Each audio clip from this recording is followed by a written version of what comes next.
The series at Wrigley. I could talk for a while on that. We got outscored. I can debate whether we got outplayed, but ultimately it's a scoreboard. We don't apologize for, it's not. We understand it's not a tri league, and it's not about moral victories or anything like that. We understand we lost all 3 games. Thinking about after the game, clearly it's a group that was frustrated with how the series went, including myself, and just talking to a guy last night, one of the guys on the team, and I said, what I'd be really discouraged about is if we had a group that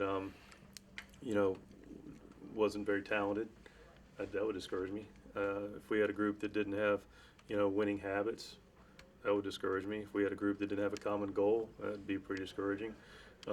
We got a group that wasn't committed every day to competing in preparation. That would discourage me. The reality is we don't have that group. We got a group with fantastic habits. Couldn't have been more on display than the 9th inning last night. Winning habits are important, and we displayed that last night. We're in the last inning of a fairly long road trip on a Sunday evening game, which we have a privilege of playing, and we're down 13-2. And Matt Carpenter gets a base hit and reads the ball in the outfield and busts it to second base. Paul DeYoung hits a homer. Ozuna hits a homer, and guys consistently continue to take good at-bats and play the game right.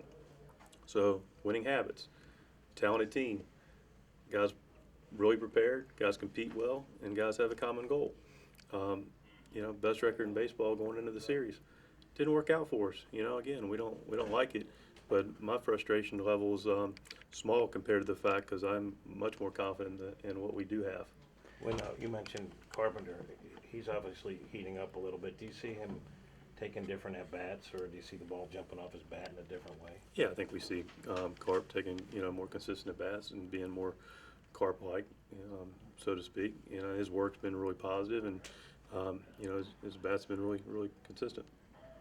We were talking with Jose about what's going on with Venezuela. He's really played extremely well, hadn't he, for a guy who's no doubt has an awful lot on his mind. Yeah, no, he's played very well, to your point. He's a good player. He's played well in the field as well, and clearly always gives us good at bats and is a presence in the middle of the order. And big heart. It's a really passionate guy for people in his country, and I know he carries a burden with him with what goes on, and in his home country. We always pray for the less fortunate and tough situations like it seems like it's going on, and of course he's got concern for his family, rightfully so. So big heart, but also professionally able to separate it.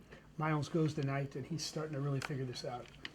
Yeah. Miles is a guy that clearly showed last year what he's capable of, and has all the weapons. He's got some of the things that always make you have a chance to be successful and next level successful and upper echelon successful. And first, he's got ability to throw strikes. He's throwing strikes. Got the ability to throw the ball at both sides of the plate. And he's got secondary pitches that are very consistent. And all have a chance to be above average pitches on any given night. And the curveball last outing was back, and that was very encouraging. So, fastball to both sides, get the good curveball going. Mix in the changeup slider, and you're talking about a really frontline starter. Mike, you want to get him out every time, but can